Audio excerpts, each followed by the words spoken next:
നാലാം സെമസ്റ്റർ പരീക്ഷകൾക്ക് ശേഷം കാലിക്കറ്റ് യൂണിവേഴ്സിറ്റി നടത്താൻ പോകുന്ന മറ്റൊരു സെമസ്റ്റർ പരീക്ഷയാണ് രണ്ടാം സെമസ്റ്റർ പരീക്ഷയുടേത്. രണ്ടാം സെമസ്റ്റർ പരീക്ഷ തുടങ്ങുന്നത് ജൂലൈ മാസം 8 മുതലാണ്. ഇനി കേവലം 11 ദിവസമേ നിങ്ങൾക്ക് രണ്ടാം സെമസ്റ്റർ പരീക്ഷയ്ക്കായിട്ടുള്ളൂ. ഈ പരീക്ഷയുടെ പ്രത്യേകത എന്താണെന്ന് ചോദിക്കുകയാണെങ്കിൽ പല വിദ്യാർത്ഥികളുടെയും അവസാന ചാൻസാണ്, മേഴ്സി ചാൻസാണ്. ചിലർക്കിത് 1 ടൈം റെഗുലർ സപ്ലിമെൻ്ററി എക്സാമിനേഷനാണ്. ഇവിടെ തോറ്റു കഴിഞ്ഞാൽ പണിവാളും.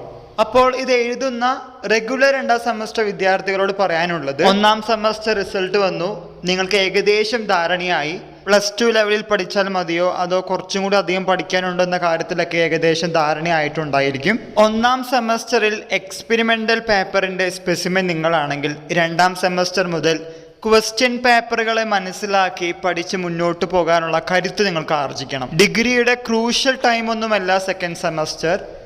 പക്ഷേ ഇവിടെ മുതൽ നിങ്ങൾ പഠിച്ച് മുന്നോട്ട് തുടങ്ങിയാൽ നല്ല രീതിയിൽ ഔട്ട്സ്റ്റാൻഡിംഗ് എന്ന O ഗ്രേഡോടുകൂടി ജയിച്ച് കയറാനും അതുപോലെ തന്നെ ഗ്രാജുവേഷൻ സെറമണി പോലുള്ള വളരെയധികം പ്രിഡോമിനൻ്റ് ആയിട്ടുള്ള പ്ലാറ്റ്ഫോമിൽ ഞെളിഞ്ഞു നിൽക്കാനും സാധിക്കും. ആകെ മൊത്തം ടോട്ടലായിട്ട് പറയുകയാണെങ്കിൽ ഇനി കേവലം 11 ദിവസമേ നിങ്ങൾ പരീക്ഷയ്ക്കുള്ളൂ. ചില കാര്യങ്ങൾ മാറ്റിവെച്ച് പഠിപ്പിൽ കുറച്ചും കൂടി നല്ല രീതിയിൽ ശ്രദ്ധ കേന്ദ്രീകരിച്ച് കഴിഞ്ഞാൽ നിങ്ങൾക്കും ഈ സെമസ്റ്ററിൽ ജയിക്കാം. ഈ കാര്യം നിങ്ങളുടെ ഫ്രണ്ട്സുമായി ഷെയർ ചെയ്യുക, മുന്നോട്ട് പോവുക. എല്ലാവർക്കും ഒരിക്കൽ കൂടി നന്ദി, നമസ്കാരം.